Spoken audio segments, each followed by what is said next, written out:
Hi friends, तो आज हम पाइवट टेबल के अंदर जो कुछ और ट्रिक्स जो है वो सीखेंगे। जैसे कि हमने ये पाइवट टेबल जो है क्रिएट कर रखी है डेटा के ऊपर। हमारा जो रो डेटा है वो ये है, एंड रो डेटा के अंदर जो हमारी सब कैटेगरी है उसका जो सेल्स अमाउंट है वो हमने यहाँ पर पाइवट टेबल के अंदर ले रखा है। एंड इसको अगर हम एज ए बार ग्राफ यहाँ पर शो करना चाहते हैं इस वैल्यू को, तो उसके लिए क्या करेंगे, हम यहाँ पर अपना कर्सर जो है रखेंगे और होम टैब पे जाने के बाद हम यहाँ पे कंडीशनल फॉर्मेटिंग में जाएंगे और यहाँ पे जो डेटा बार है इस पर जाएंगे और मोर रूल्स के अंदर जाएंगे। और मोर रूल्स के अंदर जाने के बाद यहाँ पे जो all sales showing sum sales value इस पर सिलेक्ट करेंगे और यहाँ पे हम डेटा बार को जो है सिलेक्ट कर लेंगे, क्योंकि हमें डेटा बार शो करना है इस वैल्यू की जगह पे। और जो वैल्यू है उसकी जगह अगर हम शो बार ओनली शो करना चाहते हैं, जो बार है सिर्फ ओनली वो शो करना चाहते हैं, तो उसके चेक को हम चेक कर देंगे, चेक बॉक्स को। और यहाँ पे जो कलर है हम कोई भी कलर अपना यहाँ पे चूज़ कर सकते हैं। मैं जैसे कि ये कलर ले लेता हूँ यहाँ पर और मैं प्रेस करूँगा ओके, तो आप देखेंगे जो हमारी वैल्यूज़ है वो गायब हो गई हैं और यहाँ पर जो वैल्यूज़ एज ए डेटा बार यहाँ पर शो हो रही हैं। और अगर मैं यहाँ पर वैल्यू जो है शो करना चाहता हूँ तो मैं क्या करूँगा, जो सेल्स अमाउंट है हमारा पाइवट टेबल के अंदर उसको दोबारा एक बार यहाँ पे सिलेक्ट करूँगा और वैल्यू फील्ड में आने के बाद यहाँ पर एक बार फिर से मैं ड्रैग कर दूँगा उसके ऊपर, क्योंकि हमें उसके पीछे की तरफ वैल्यू जो शो करनी है। तो वैल्यू भी शो हो रही है और अब जो वैल्यू है एज ए बार ग्राफ यहाँ पर भी शो हो रहा है। आप देखेंगे वैल्यू के अंदर जो है यहाँ पर जो डेसिमल वैल्यू भी है जो वो भी शो हो रही है। उसको हाइड करने के लिए राइट क्लिक करेंगे और यहाँ पर जो इसको फॉर्मेटिंग देंगे हम, यहाँ पे हम जाएंगे वैल्यू फील्ड सेटिंग के अंदर। वैल्यू फील्ड सेटिंग के अंदर आने के बाद नंबर फॉर्मेट पे क्लिक करेंगे एंड जो नंबर है यहाँ पर आएंगे। नंबर हम क्या करेंगे, जो डेसिमल प्लेसेस जो है 2 दे रखा है इसको हम कर देंगे 0, कि हमें डेसिमल के बाद कोई वैल्यू नहीं चाहिए। तो हम कर देंगे ओके प्रेस, तो एंड फिर से ओके प्रेस करेंगे तो आप देखेंगे जो हमारी डेसिमल वैल्यूज़ जो हैं वो उसके बाद जो वैल्यू है वो गायब हो गई हैं और जो नंबर है हमारा सिर्फ वो शो हो रहा है। एंड हमारा जो बार ग्राफ है वो भी यहाँ पर शो हो रहा है। एंड अगर हम यहाँ पे जैसे बार ग्राफ है और यहाँ पे सम ऑफ सेल्स लिखा हुआ है, तो हम क्या चाहते हैं कि सम ऑफ सेल्स यहाँ पे ना लिखा है, तो इसको यहाँ से डिलीट कर सकते हैं। F2 की जो है यहाँ पे प्रेस करेंगे और इसको डिलीट कर देंगे और इसकी जगह हम कुछ और भी लिख सकते हैं, या फिर हम सिंपली एक स्पेस जो है एंटर करेंगे, देन एंटर प्रेस करेंगे तो यहाँ पे क्या इंसर्ट हो जाएगा स्पेस और जो हमारी वैल्यू है वहाँ से गायब हो जाएगी और जो डेटा बार है सिर्फ वो शो होगा यहाँ पर। ठीक है, तो इस तरह से हम जो है अपनी वैल्यूज़ के लिए जो है डेटा बार शो कर सकते हैं। दूसरा है, हम हमारी जो वैल्यू है उसके लिए हम यहाँ पे क्या है कि चार्ट भी इंसर्ट कर सकते हैं। और जैसे कि हमारा डेटा है इस पर हम कर्सर रखेंगे एंड हमारा जो एनालाइज जो रिबन टैब है, जब पाइवट टेबल जब हम इंसर्ट करेंगे तो हमारा ये टैब जो है एक्टिव हो जाएगा।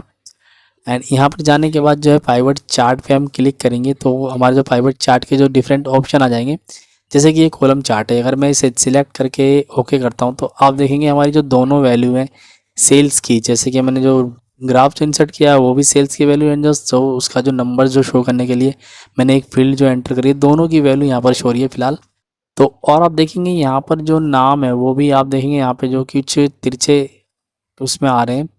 तो क्या करते हैं, हम इसको फिलहाल डिलीट कर लेते हैं। तो अगर सिचुएशन आती है तो उसके लिए क्या कर सकते हैं, हम दूसरा जो चार्ट टाइप है उसको सिलेक्ट कर सकते हैं। जैसे कि बार ग्राफ है ये हॉरिजॉन्टली, इसको सिलेक्ट कर सकते हैं एंड प्रेस करेंगे ओके, तो आप देखेंगे हमारे नाम भी सही से दिख रहे हैं, यहाँ पर जो ग्राफ है वो भी सही से दिख रहा है। अभी क्या है, दो वैल्यूज़ जो हमने इंसर्ट करके दोनों को ये यहाँ पर शो कर रहा है। तो हम क्या करेंगे, यहाँ पर जो हमारी एक वैल्यू है उसको हटा लेंगे हम। जैसे कि हमने जो ग्राफ इंसर्ट किया उसको हम यहाँ से हटा लेते हैं एंड अब आप देखेंगे कि जो हमारी एक वैल्यू है सिर्फ वो उसको यहाँ पर जो है शो कर रहा है। एंड इस ग्राफ में जैसे कि आप सम ऑफ सेल्स 2 है तो इसकी ज़रूरत हमें वैसे यहाँ पर है नहीं, तो इसको हम क्या कर लेंगे, राइट क्लिक करेंगे और यहाँ से hide value field button on chart, तो ये हाइड हो जाएगा। सब कैटेगरी इसकी भी ज़रूरत नहीं है फ़िलहाल हमें, यहाँ पर इसको भी हम क्या करेंगे हाइड कर देंगे। हमारा चार्ट थोड़ा सा अच्छा दिख रहा है अभी यहाँ पर। एंड टोटल जो है इसकी भी ज़रूरत फ़िलहाल नहीं है, इसको डिलीट कर देंगे हम। और जो हमारा ग्राफ है थोड़ा सा अच्छा दिखने लगेगा और यहाँ पे हम राइट क्लिक करेंगे और यहाँ पर हम सिलेक्ट कर सकते हैं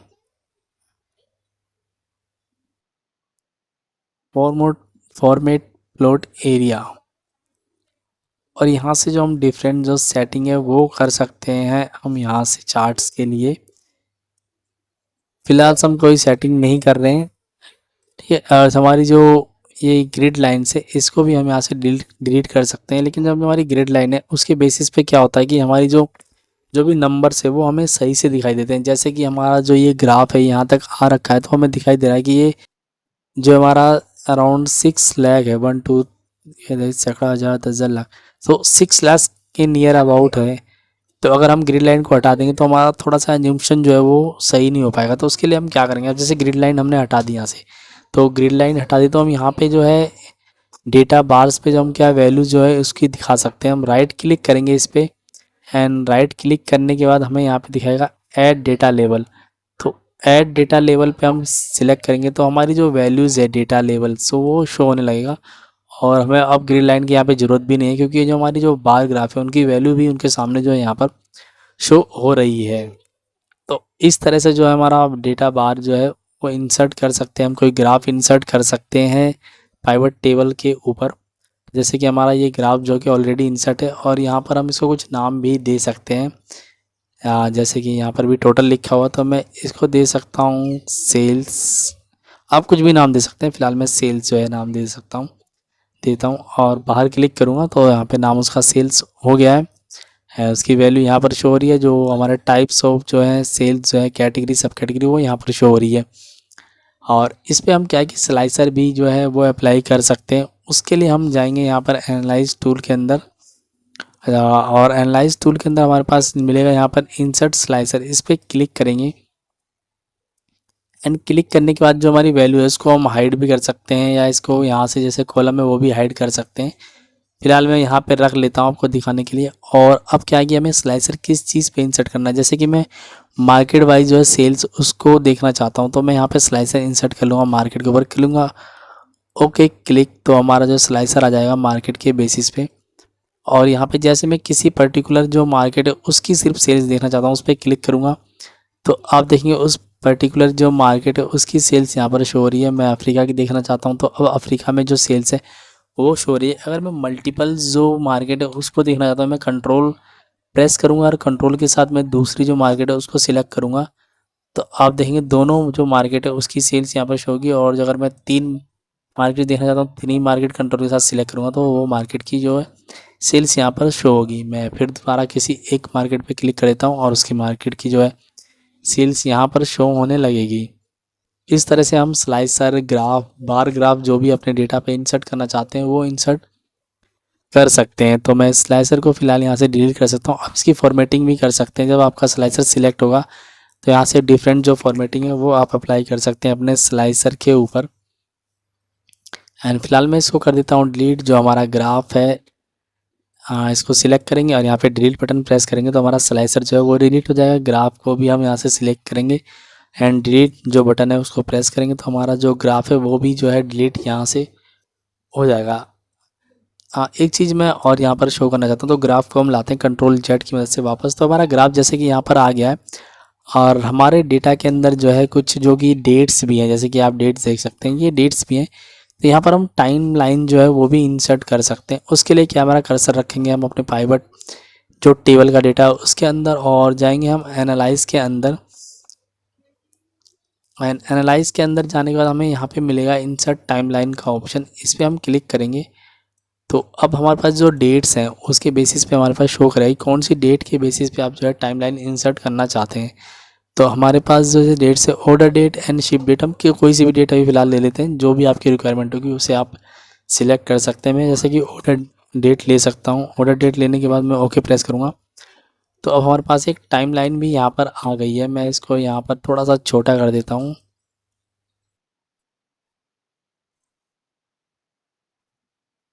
अभी टाइमलाइन हमारी गायब हो गई, थोड़ी सा मैं इसको बड़ा करता हूँ यहाँ पर, एंड चार्ट को थोड़ा सा इधर कर देता हूँ।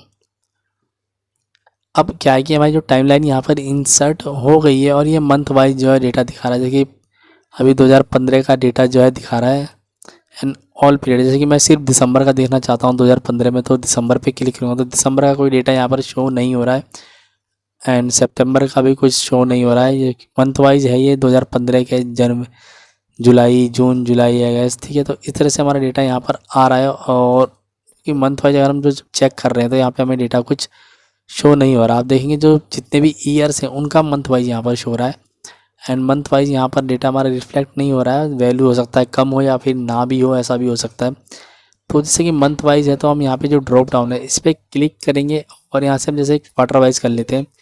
तो अब क्या है, पर ईयर का जो क्वार्टर उसके अकॉर्डिंग यहाँ पर डेटा शो होगा। 2011 का क्वार्टर सिलेक्ट करते हैं तो क्या है कि 2011 में क्वार्टर वन में कुछ वैल्यूज़ हैं और वो वहाँ पर शो हो रही है। क्वार्टर टू जो है वो भी सिलेक्ट कर सकते हैं, क्वार्टर फोर। तो इस तरह से हम जो अपने डेटा को चेंज कर सकते हैं। अगर हम यहाँ से क्वार्टर की जगह ईयर वाइज देखना चाहते हैं तो हम ईयर वाइज भी जो है सिलेक्ट कर सकते हैं, 2012, 2013, 2014। इस तरह से हम टाइमलाइन को इंसर्ट कर सकते हैं। मैं इसको ऐसा छोटा बड़ा जो अपने अकॉर्डिंग जो है हम एडजस्ट कर सकते हैं कहीं पे भी, जहाँ पे भी हमें इसको इंसर्ट करना है। यहाँ पे मैंने जैसे कि इंसर्ट कर लिया। और इसको अगर हम मल्टीपल्स जो है क्राइटेरिया या मल्टीपल्स जो ईयर्स हैं या मंथ है, क्वार्टर्स को सिलेक्ट करना चाहते हैं, जैसे कि अभी फ़िलहाल हमें ईयर्स दिख रहा है। अगर हम मल्टीपल्स ईयर्स को सिलेक्ट करना चाहते हैं तो हम शिफ्ट प्रेस करेंगे एंड शिफ्ट के साथ जैसे ही हम दोबारा दूसरे जो किसी ईयर को सिलेक्ट करेंगे तो वो साथ में सिलेक्ट हो जाएगा। तीसरे को सिलेक्ट करेंगे तो अब हमें क्या है, 2012, 13, 14 तीनों ईयर का कंसोलिडेशन जो है यहाँ पर वैल्यू है वो शो हो रही है यहाँ पर। तो इस तरह से जो है टाइमलाइन का हम यूज कर सकते हैं। यहाँ पे क्वार्टर, मंथ, डेज वाइज भी देख सकते हैं हमारा डेटा, जितना हम डीपली देखना चाहें वो देख सकते हैं यहाँ पर। और इसको सिंपली हटाने के लिए क्या करेंगे, इसको सिलेक्ट करेंगे और यहाँ पर जो डिलीट है प्रेस करेंगे तो हमारा जो डेटा है वहाँ से गायब हो जाएगा। ग्राफ को जो है डिलीट करने के लिए ग्राफ को सिलेक्ट करेंगे, डिलीट बटन प्रेस करेंगे, ग्राफ भी जो है गायब हो जाएगा।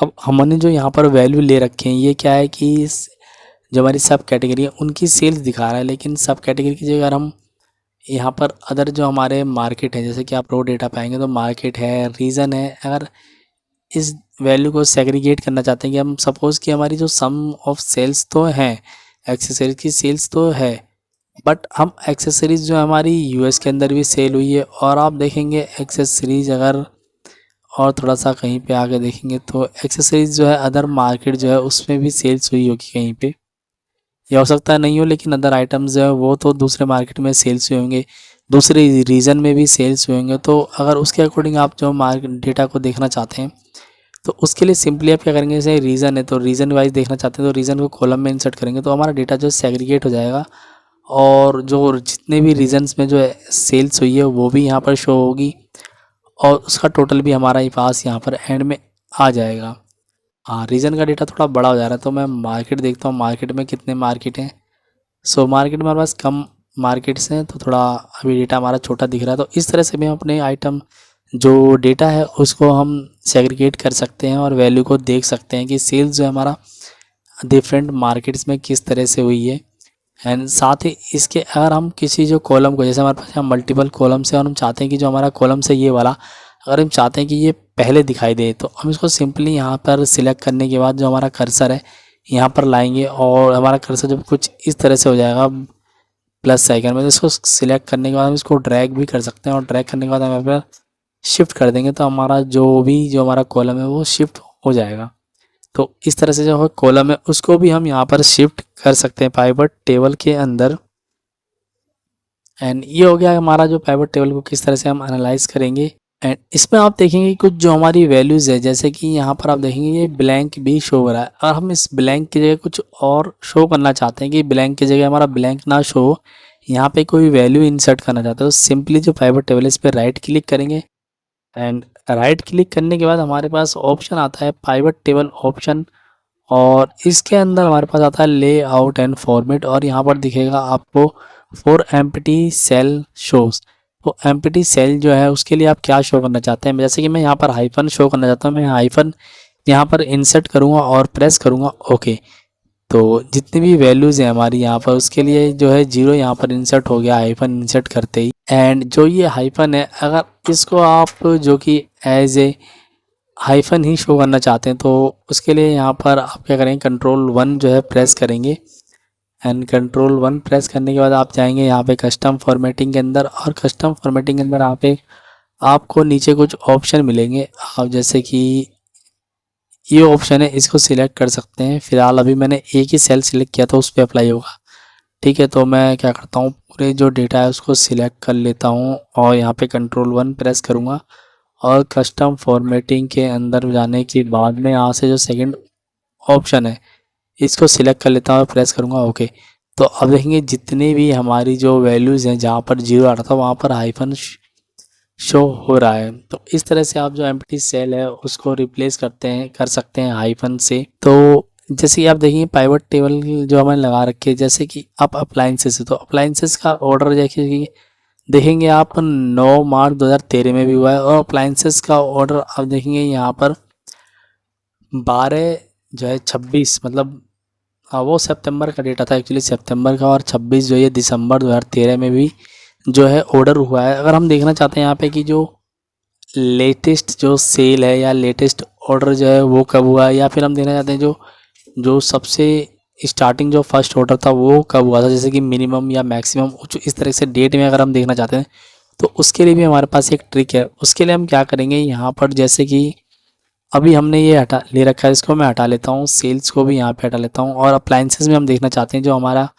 ऑर्डर डेट है, तो ऑर्डर डेट को यहाँ पर हम सिलेक्ट करेंगे एंड ऑर्डर डेट को ले लेते हैं वैल्यू फील्ड के अंदर। अभी ये क्या है, हमारा एज ए काउंट शो हो रहा है, तो काउंट की जगह हम इसको क्या करेंगे, वैल्यू फील्ड सेटिंग में जाके एज ए मैक्सिमम सिलेक्ट कर लेंगे, तो हमारी जो लेटेस्ट डेट है वो हमें शो होगी। तो मैं एज ए मैक्सिमम यहाँ पर सिलेक्ट कर लेता हूँ।